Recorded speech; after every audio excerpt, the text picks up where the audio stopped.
Hello Year 12 Chemistry students, this is Mr. Nicholson and this is our first of many videos that will be covered in Year 12 Chemistry, where we are going to go through the theory content of the HSC Chemistry course.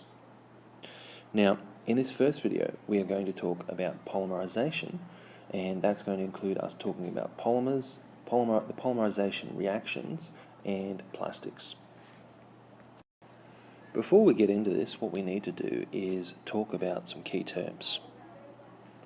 Now, polymers are large molecules that are made up of smaller building blocks called monomers.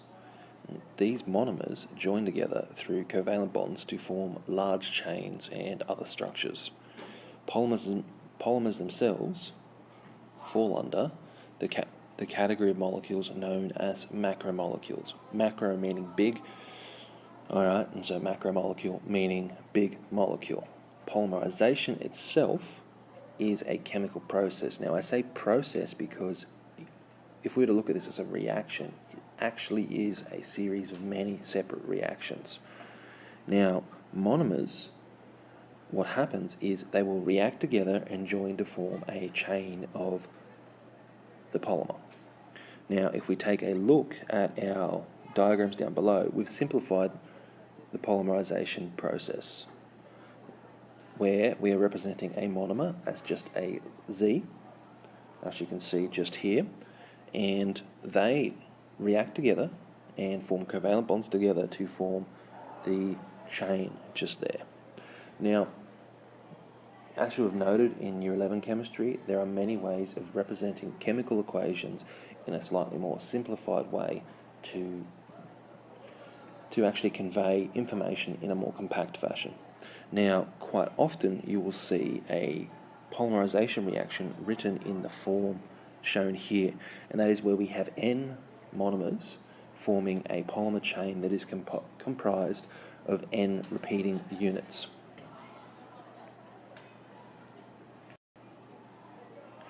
If we were to look at the range of polymer products that we find in our lives, what we would actually note is that even if we just considered plastics by themselves, there are many things that we come into contact that are made out of polymers and ultimately have an origin from crude oil. Now, looking at this, we can see in the picture shown here, we can see synthetic rope, we can see CDs, we can see plastic cutlery. Alright, some obvious choices like our water bottle. These are all plastic products. Alright, and when it really comes to it, all of these have an origin that is found in crude oil. Alright, they're all produced from ethylene or a similar monomer that is ultimately derived from crude oil. Likewise, many of the other products that don't have a plastic origin in our lives still actually have a starting point with crude oil, or they are manufactured using fuels from crude oil, or even in the case of materials that may be manufactured using other fossil fuels, there's a transport aspect to shipping them to a shop for purchase. Now, some things we should just establish about polymers in terms of the language we're going to use. In Year 12 chemistry, we are mainly going to be talking about what is known as homopolymers. These are polymer chains that only have one type of monomer. Now, as it happens, we've done a lot of chemistry and a lot of development into polymers, and we actually have a range of other types of polymers.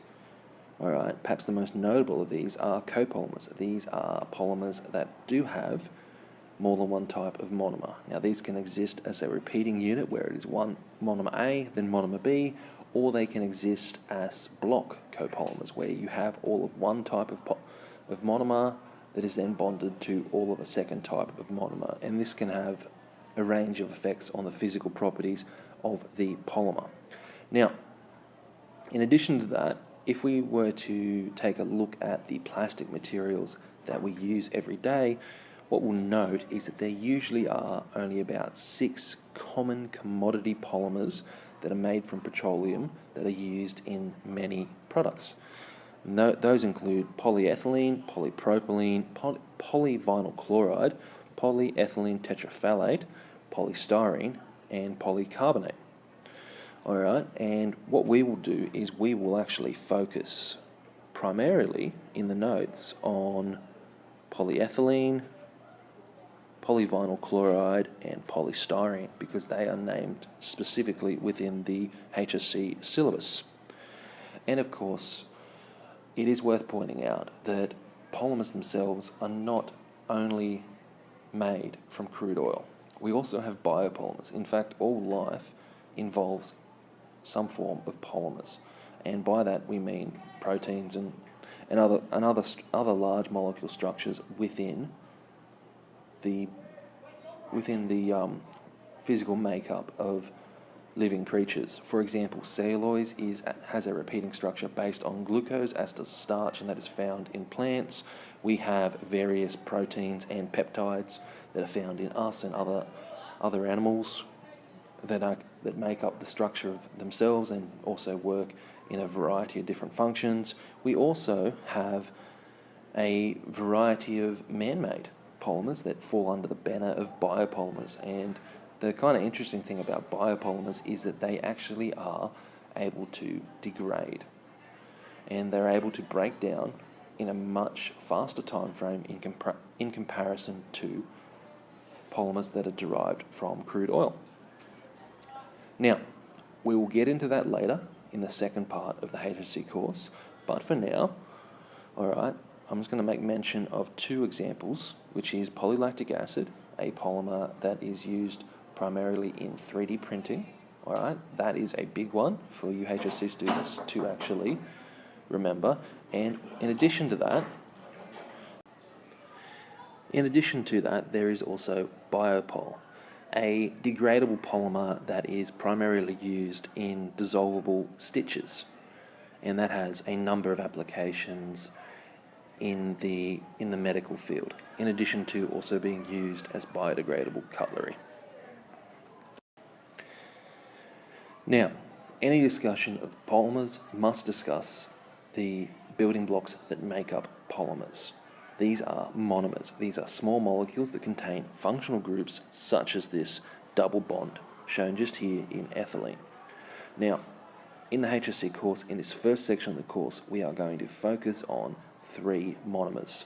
These include ethylene, vinyl chloride, and styrene. Now, each of those names are the old names for those monomers. There are more modern names that are used on occasion, and for example, ethylene is also known as ethene, and that is how you will have encountered that molecule in the Year 11 chemistry course. We also have vinyl chloride, which is known as chloroethylene, and styrene, which is known as ethylene benzene. Both of those names have shown up in past HSC questions, so just take note.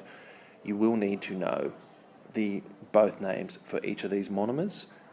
Alright, however, there is value in knowing these older names, such as ethylene, vinyl chloride, and styrene, and the reason for that is because these monomers and the polymers that are made from them will often be referred to using these old names in secondary sources. So it is a valuable piece of information for you to internalize and make sure that you remember those are old names for some of these molecules in the chemistry course. Polymerization reactions and the formation of a long polymer chain can occur via a few different ways. In the HSC course, we are going to talk about addition polymerization and condensation polymerization. These are 2 forms of polymerization. This video is only going to discuss the beginnings of addition polymerization, and for this first part of the course we are only going to focus on addition polymerization. Condensation polymerization comes into play in the second focus point of the HSC course and is referred to several times in later topics. Now, in our first example shown on the slide just here, this is an example of addition polymerization. Here we have polyethylene being formed from ethylene monomers, which is what I've just circled just here. What's happening here is that the double bond in each of these monomers is opening up and forming a longer polyethylene chain when they react together. Alright, and the devil is really in the details just here. This is a bit of a simplified way of looking at polymerization on the current slide, and we will get to those details in a later video. Now, I really need to mention this at this stage.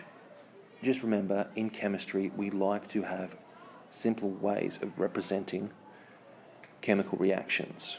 And one thing that is worth noting is that drawing long polymer chains can in many ways be quite difficult, and it can also be confusing, because you might draw a chain that has 10 repeating units in it, but that chain could be 50,000 monomer units long. And so what chemists do is we often talk about polymers using a type of shorthand chemical reaction. Now this is where we talk about having N monomers, where N is a large number, and we also talk about having a polymer chain, shown just here in the blue circle, that is made up of N repeating units. And this is just a simple way of representing a polymer reaction, and something you just need to be familiar of, because you will see polymer reactions represented both as a long chain and also represented as, or a section of a long chain, to be realistic, because you're probably not going to have 50,000 monomer units in a drawing of a polymer chain. And we're also going to see representations of polymers as the repeating unit to N, where N is a large number.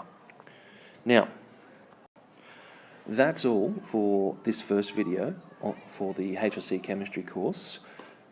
Alright, I'd like to thank you for listening, and if you have any questions, please don't hesitate to ask them in class or in the comments down below. Thank you.